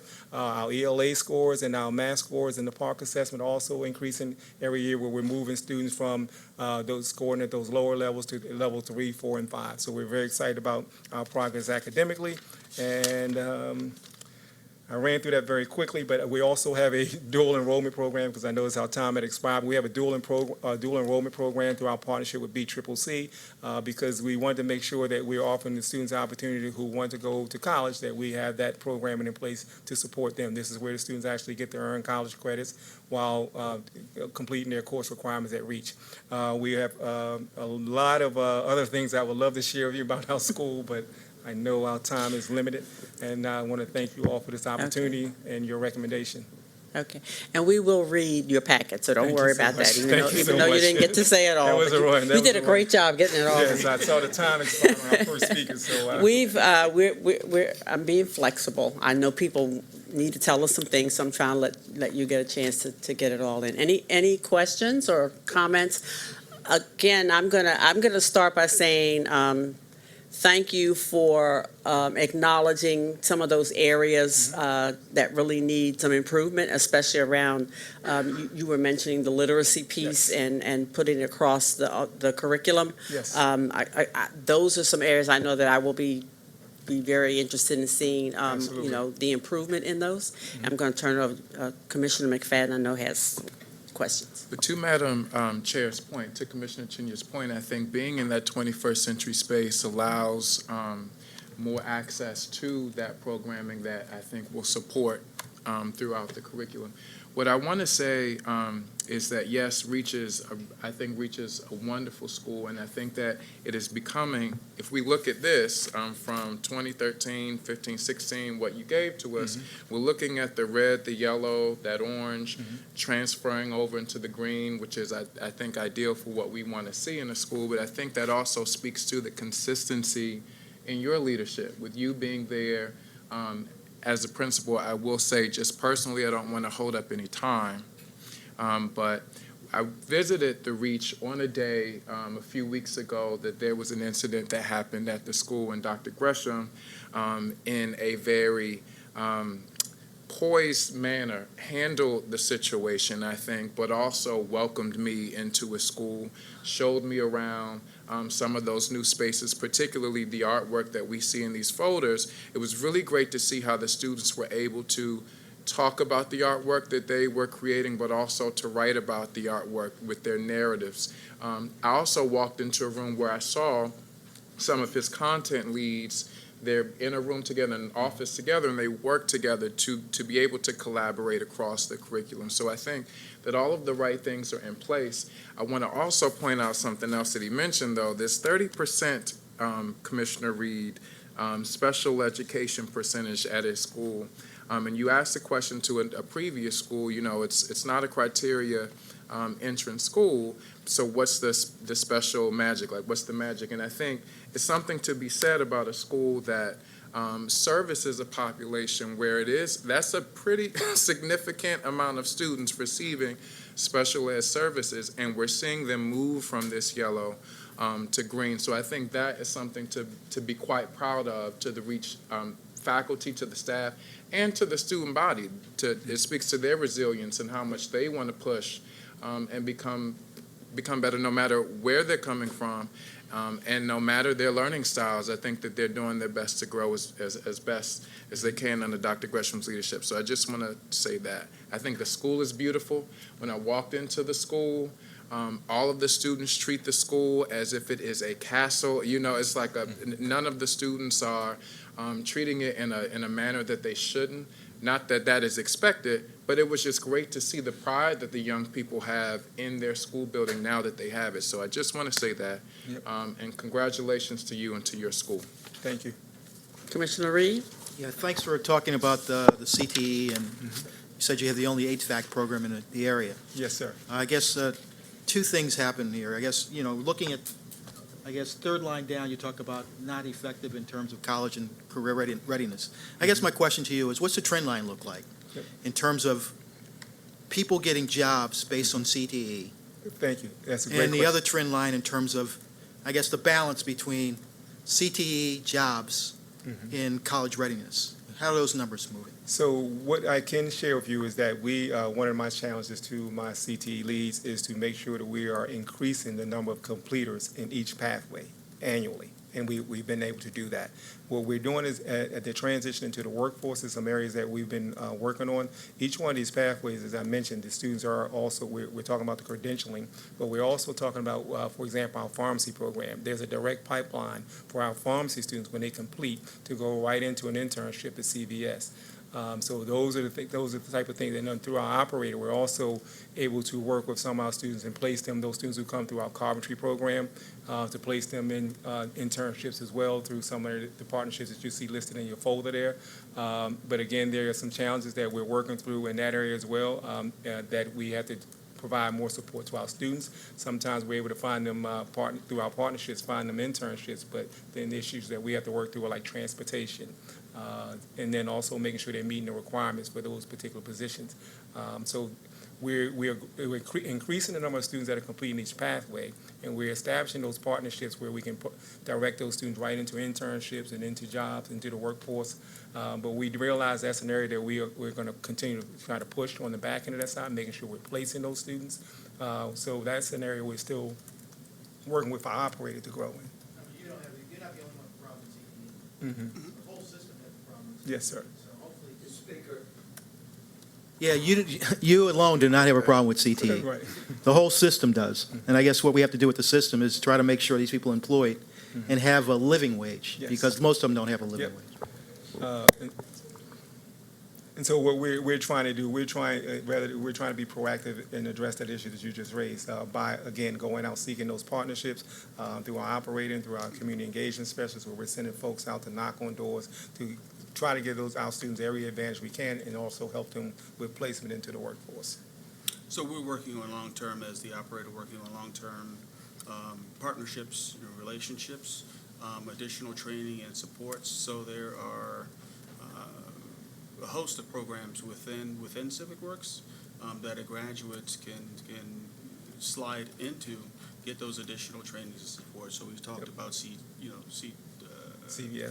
CVS as one of the partners, and first aid, CPR, whatever those are. We can enhance those and then provide more work readiness skills, customer service skills, and then provide a transition to countless career opportunities. So through that we do weatherization training, brownfields remediation work, solar work. So there is a natural pipeline, but I think additional support, training, working towards getting that transportation piece, some of those other things in order, I think is the missing step that we've been working through. Oops, sorry, I turned it off instead of on. All right, thank you. And just another note, when we were talking in terms of career career readiness, also not to forget the other side in terms of some of the other opportunities around advanced placement courses. And Yes. I know you talked about your partnership with BCCC, but just some additional things in terms of the curriculum too. And to that point, Commissioner Chenya, we actually have we're offering 3 advanced placement courses now, Good. English, statistics, and government. We have a partnership with the University of Baltimore, who actually sends a professor out on site to provide to teach the statistics course as well. Okay. And for the summer programming, we have space for up to 30 students to participate in a five-week program. Great. Great. When Commissioner McFadden talked about being in a 21st century building, it reminds me that Dr. Santelisa's, one of the promises and commitments that we've made is that not only will we have wonderful buildings, but we will have to have 21st century Programming. curriculum and programs in those buildings. So you're on the hot seat for that part, unfortunately, because you have that wonderful new building, but congratulations. And We embrace look it. forward to seeing what happens. And thank you. Thank you. Just before we conclude, you've got a lot of students with you. Yes, I do. And so I want to just give a chance to acknowledge the students who are here. So if you could have all Please. your students Absolutely. and your family Can and the the amazing staff Reach stand family up. please stand? We are a great big family. These are some of our cheerleaders and a few others. Yeah. Thank you. Thank you. All right.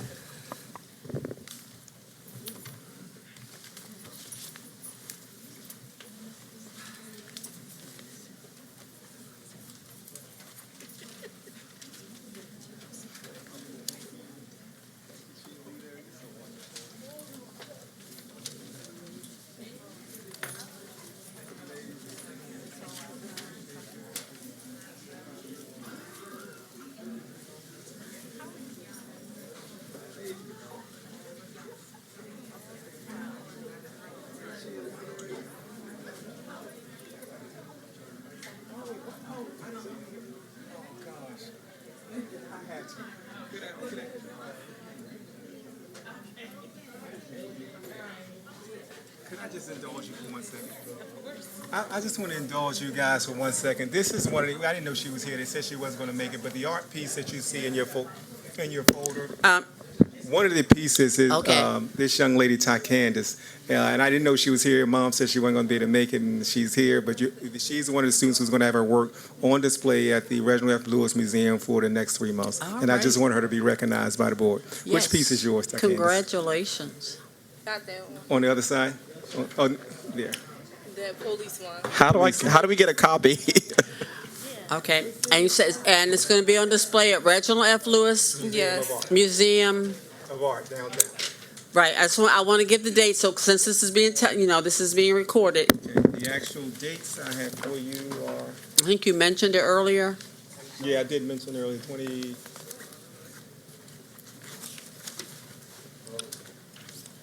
January 15th through March 1st. January 15th through March 1st, we can all go down and see your work on display at the museum. Congratulations. Thank you. Yes. I didn't know you were here.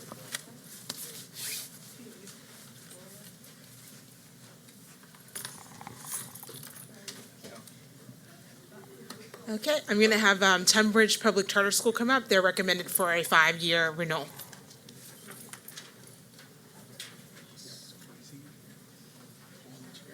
How are we doing this? Did ours bring it? Hi, y'all. Hello. Hi. Vanessa, are you coming up? Someone lost their glasses. Someone lost their glasses. No, someone lost their glasses. Hi.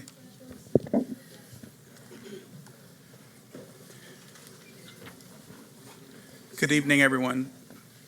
My name is Will McKenna. I'm the Executive Director, and thank you for having us tonight, and I'm going to turn it over to Principal Adams for comments. Good evening. First, I'd like to introduce the staff that came with me this evening. It's Vanessa Stone, my Director of Climate Culture, Megan Chow, my Director of Teaching and Learning Pre-K through 4th grade, Michelle and Thomas Cerny, parent and student. Thomas was in our very first pre-K class, getting ready to head to high school. Tiffany Gladden, 4th grade teacher, and Karen Hughes, who is the Director of Instruction for ABI. Thank you for taking the time to hear from our school this evening. It has been my honor to be the principal at Tunbridge for the last 7 years. At Tunbridge, we are committed to the engaging and equitable education of the whole child, educationally, socially, emotionally, and physically. We are proud of all that we have accomplished in this contract term. We are now fully grown. We serve 475 students in pre-kindergarten through 8th grade. We have now sent 4 cohorts off to high school, guiding and celebrating as students are accepted into the high schools of their choice. This spring, our very first group of students, our 3rd graders from our first year, will become the class of 2020, graduating from high schools such as City, Poly, Bard, and BSA, to name a few. Sorry, that's my son's class. Each year, we have watched and celebrated as students were accepted into their first choice high schools. This past year, for example, 61% of students were accepted to their first choice, including 33% of that class who were accepted into City and Poly. 7 students were accepted into the Baltimore School for the Arts. Over the contract term, we've had great success on the Park Algebra Assessment, as 94% of our students who were enrolled in that class have passed that assessment. The climate and culture of our school is outstanding. Our teachers and staff create vibrant, caring, and safe communities of learning where students feel connected and known. In our school, we celebrate our students a lot through things like Peace, Love, and Joy performances, our musical, our Family Olympics, which begins with a parade around the neighborhood, and through our mile run. At Tunbridge, we work hard and have fun. Our school has been an academic success. I'm particularly proud of performance in mathematics. Our elementary and middle school students were rated highly effective in 5 out of the 6 domains on the data tables provided by the district. The remaining domain was effective. We are making good progress in ELA, but also feel like we have a lot of work to do.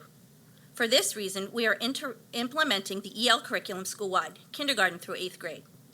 This implementation provides stability and consistency across the school and what is taught and how. We adjusted staffing to have 2 directors of teaching and learning that work supporting teachers as they plan, implement, and assess instruction. Their daily presence in classrooms provides actionable feedback to teachers, informs decisions about professional learning needs, and focuses on what students are doing and how well. We've partnered with Achievement Network to assist us with looking at student performance. This work allows teachers to dig into understanding the complexities of the standards, how students are performing, and how to adjust instruction to propel students forward. Each of these decisions allows us to respond to the challenges of the standards and ensure that all of our students have the opportunity to access high-quality curriculum. One area that the district highlights in the discussion of the renewal report is the gap in performance between African American and white students. We were rated as effective in this area. We are not satisfied with this rating. We understand that if we are going to improve as a school, we must improve the performance of our African American students. Our promise to the board is that we will indeed do the hard work necessary to dramatically improve in this area over our next contract term. As the discussion says, we currently have a myriad of instructional approaches, processes, and practices in place to ensure that all student groups achieve. We are also giving the same attention to examining and strengthening our instructional practices and supports for our students with disabilities. Over the next contract term, we will continue these approaches and improve them through more purposeful attention to curriculum, assessment, and instruction, and to more intensive training related to breaking down barriers and biases that lead to gaps in performance. Again, I want to thank you for giving me and my school community another 5 years to do all of this incredibly important work. We love this work, and we love our school.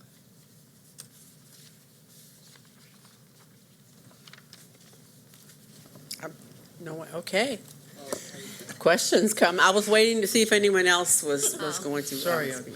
Go ahead, maybe I'm asking Commissioner too many, Reed. but what's the racial makeup of your student body?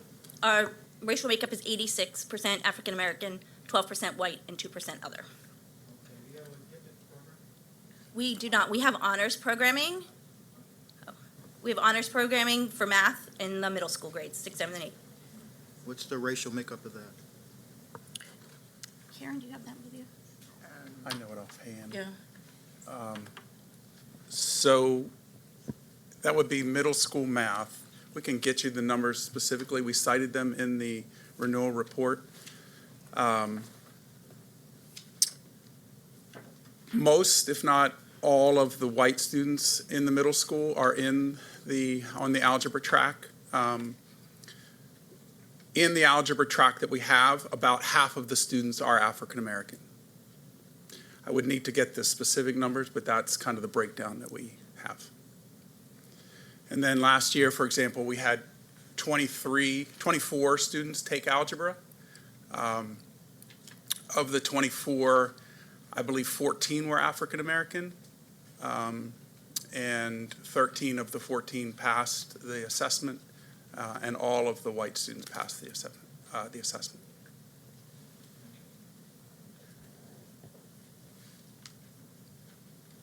So I just want to say I'm very excited that you guys are getting a 5-year renewal, and I am confident that next time around you guys will get the 8-year renewal. Just in full disclosure, my daughter graduated from this school. My niece is an 8th grader at this school, and I personally have witnessed the commitment of each and every person, every teacher, all the leaders of this school. So it's so good to see you all here. I'm so proud of you. And you guys really are my example as I go into other schools throughout the system. So you've kind of trained me well, right, into what to expect in an education experience for all of our students. So thank you. Thank you. Thank you. Congratulations. Thank you. Okay. All right. Again, I'm going to say thank you for really addressing the areas that you are going to be working on, and we look forward to seeing how those strategies work, and congratulations on the recommendation. Thank you. Thank you. Thank you all.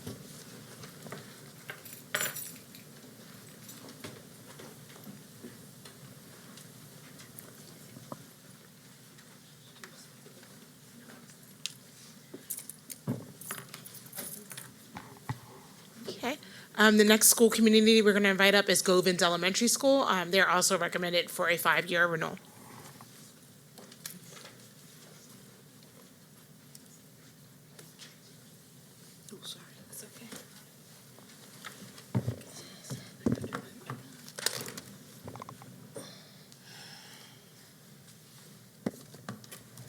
Good evening, everyone. I really like going last. We'll volunteer for that in the coming years because it just kind of takes the nervousness out without a room full of people. My name is Laura Doherty. I'm the president of the Baltimore Curriculum Project, and I'm here tonight with Principal Bernard Acquah and Sandy McFadden, who is our community school coordinator. I'd first like to thank ONI and the Renewal Committee for their work on our renewals.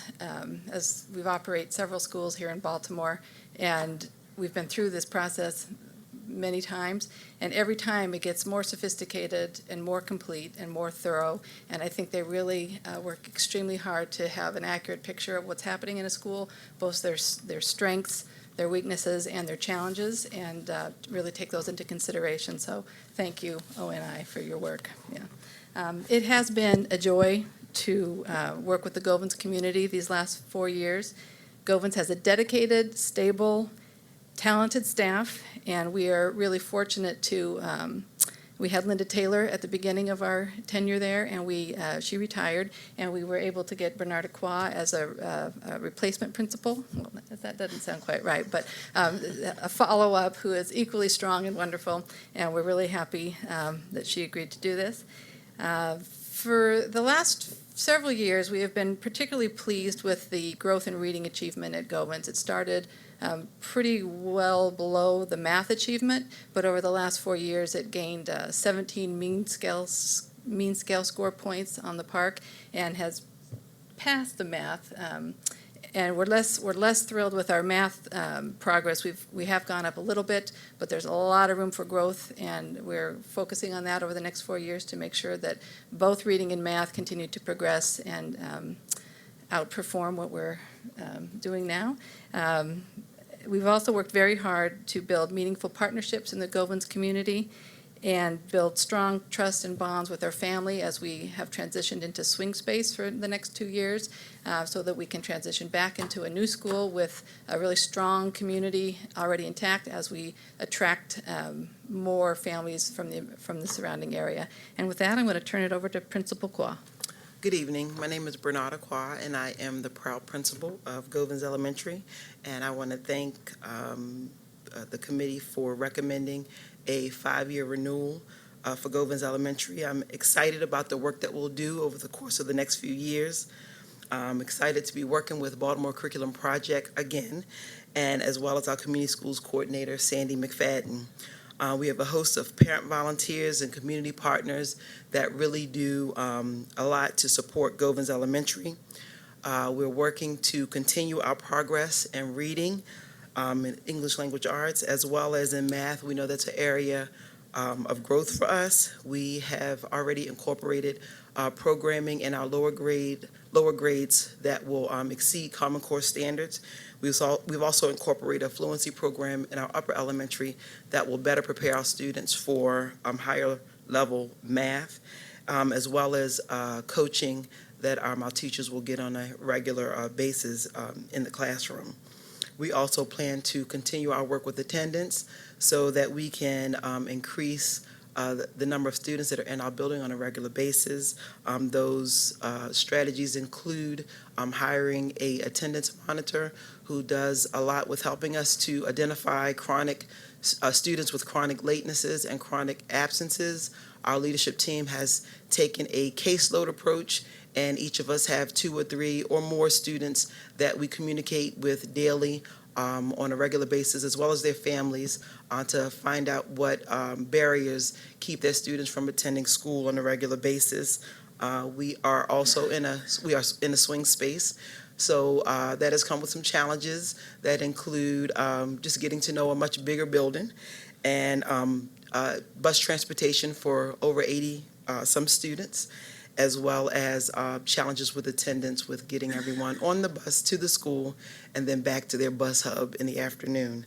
But we are excited about the challenges that are ahead of us and know that with our staff, with our charter operators, that we will accomplish what we've set out to do. And now you'll hear from Sandy McFadden, our Community Schools Coordinator. Good evening. I've been the community school coordinator at Govens Elementary since March 2016. Strong City Baltimore, formerly Greater Homewood, is the lead agency that I work for in partnership with Baltimore Curriculum Project.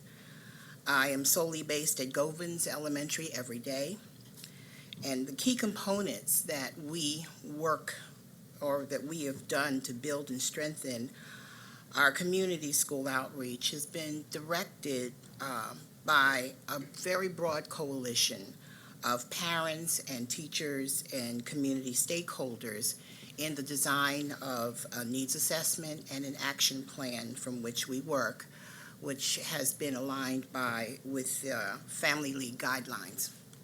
We've been able to increase the number of community partnerships since coming to Govens in 2016. And those partnerships surround our parents and our students in an effort to reduce some of the barriers to student attendance. We've partnered with an organization called Wire and Honey out of California. They happen to have lived in the Govens community a number of years ago. And this year, they sponsored 200 pairs of shoes for our students this semester. Church of the Redeemer, which is one of our neighboring parishes, this week provided over 90 brand new winter coats for our children. We provided over 50 turkey baskets for a happy Thanksgiving dinner for many of our families that are in need. To assist in increasing enrollment over the past 2 years, we hold open houses and school tours for prospective families. I've visited about 11 daycare centers in our community to encourage parents to consider Govens as the next choice for their child's education. And this is especially important as we move towards our 21st century school, which is targeted to be built in the next 2 years. We will have an increase of about 200 students in this new building, so we need to start with enrollment strategies right away, which we have done. To build community partnerships, especially along the York Road Business Corridor, I attend numerous community meetings throughout the month, representing Govans to community groups and organizations. I've worked in partnership with Towson University. We have one-on-one tutors that come into our school every day from Towson. I work also with Notre Dame University. We have just developed a new partnership in this last year with one-on-one tutors and a mentoring program for our girls. This year, we also have 38 student volunteers from Loyola who come in to work with our students as well. I coordinate all of the volunteer programs and our tutorial program. I'm also a 25-year resident of the Govans community, and I am vice president of the Community Association, and I have worked for many years in leadership with the York Road Partnership, which is a partnership of 22 community organizations along the York Road corridor. I've also worked as a community organizer for many years, so this is a neighborhood that I know extremely well and a neighborhood that I am very passionate about growth, and we're very excited to be able to work and to live in this community, and this is my second Encore career. Thank you. Any questions, comments? I'm gonna do as Commissioner Richardson did. I actually have a grandson that's waiting for the new building, because he'll be able to walk about 6 doors up to attend. Of course, he's not going to be 2 until February, but by that time, everything will be in good shape. But no, congratulations. Thank you. Thank you. Thank you.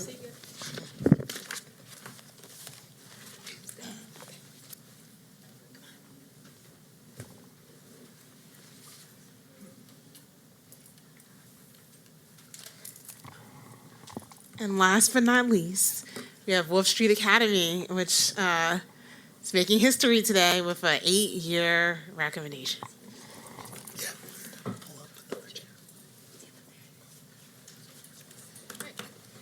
Right, well, good evening again. Oops. Good evening again. Again, I'm Laura Doherty with the Baltimore Curriculum Project, and along with the Wolf Street community, we would like to express our appreciation to the Renewal Committee and Dr. Santelises for the 8-year renewal recommendation. It is truly a privilege to do this work, and we sincerely appreciate the vote of confidence, which, if you approve the 8 years, would allow us to continue doing this wonderful work. Mark? Good evening. My name's Mark Gaither. I'm in my 15th year at Wolf Street. We were 2 years a traditional school, and then, like all the BCP schools, converted to charter status. It was 13 years ago that I was in this room asking the board for for 2 things: the opportunity and the responsibility to do the work of being a conversion charter. And it was granted to us, and then we had 2 subsequent charters granted to us. And the possibility of this 8-year renewal, the thing I'm really excited about with that is the amount of stability that it will provide to our community. We are pre-K through 5, and so 7 years of a child's educational career. So those students coming in next year and the year after that would all fall under that one charter. I think it's an important step that the city has taken in allowing 8-year renewals, and we're very honored to get that recommendation. I'm going to turn it over to Yvette Monterosa, and our PTO president and parent of 2 children that have been at Wolf, one of them in the back corner over there. Tried to get her to speak, but she is very focused right now, is very shy. And Leah Beachley, our community school coordinator, who's going to be translating for Yvette. Hi. Good evening. I try speak English because my first language is Spanish. I have two child, one in 7th grade and my son in 4th grade in La Escuelita. This is why I call Wall Street Academy La Escuelita, because it's a small school, and my daughter is start in pre-K to 5th grade, and this year I feeling very happy, comfort, safe when I come to the La Escuela, because in the school, when I don't speak English, I have a translation for the people help me. But the other important thing help in the school is is because I have algunas cosas que nos ayudan a la comunidad de la escuela son cómo llenar nuestras solicitudes en las estampillas, en la corte. So a few of the things that the school does to support the families, one of them is to help with applications for various benefits that families need, to accompany families to the court when they need a legal support. Yo pudiera mencionar muchas cosas que en la escuela están pasando, que han pasado durante el tiempo que mi hija ha estado, que son 8 años, y mi hijo está ahora. I could mention so many things that the school has supported in during the 8 years that my daughter and I have been involved in the school, and the 6 years that my son has been involved in the school. Pero voy a mencionar unas que son muy específicas. Sé que ya está el tiempo, pero necesito que me escuchen un momento. I'm just going to mention a few last things. I know the time has ended, but I just have a couple more comments I want to share. Algo muy importante que el señor director siempre ha mencionado, que no es una escuela de modelar el uniforme. One of the things that the principal has always shared with us is that it's not just to maintain the status quo. Es muy importante la salud mental de los niños. One of the most important things is the mental health and well-being of the students. Y eso viene a que han habido muchos apoyos para la visión dental de los niños psicológicamente. And addressing the needs of the whole child in terms of medical supports and eye exams, dental exams, and psychological support. Y no se puede tener un futuro de niños bien para Baltimore si no se tiene muchas cosas para que los niños estén listos en la escuela. And it's impossible for us to do well as a school without preparing students in the other areas that they need support to be able to be successful in the future. Una cosa más es que también tenemos el soporte de la comunidad. The last point is that we also have the support of our community. Y en conclusión, algo que me preocupa, And in conclusion, something that concerns me, que ahora estamos en la decisión que ustedes tienen para nuestros próximos 8 años. The decision for our next 8 years is in your hands. Mi hijo se va a graduar en un año más. My son is going to graduate in another year. Pero me preocupan los hijos de mis amigas si no tienen esos otros 8 años más como una escuela independiente, comunitaria, bonita.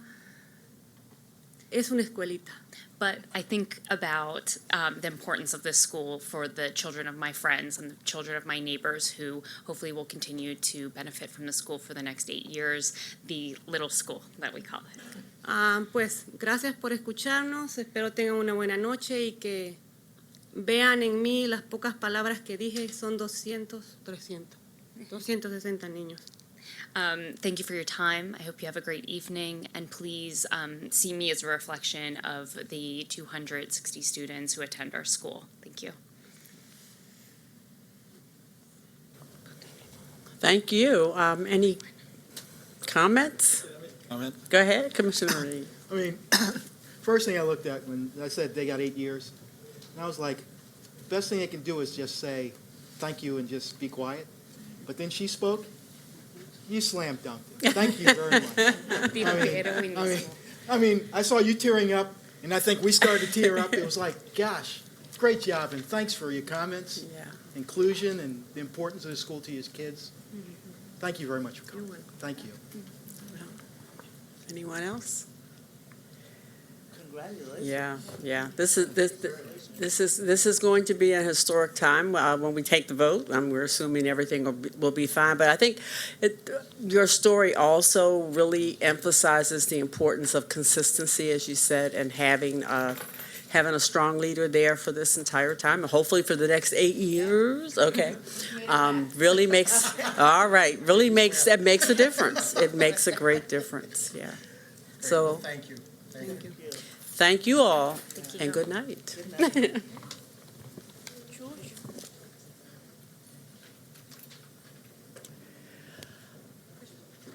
I believe this concludes the presentations that we have from the schools. Just a reminder that I don't know if that last slide can be put up, but if there are any other questions that folks can still contact the operator renewal. Okay, good. I just want to be certain that that's up in terms of if there are any questions or recommendations, where to send those. If you want to have any additional feedback to the board, that is also listed. And just a reminder that that the board will be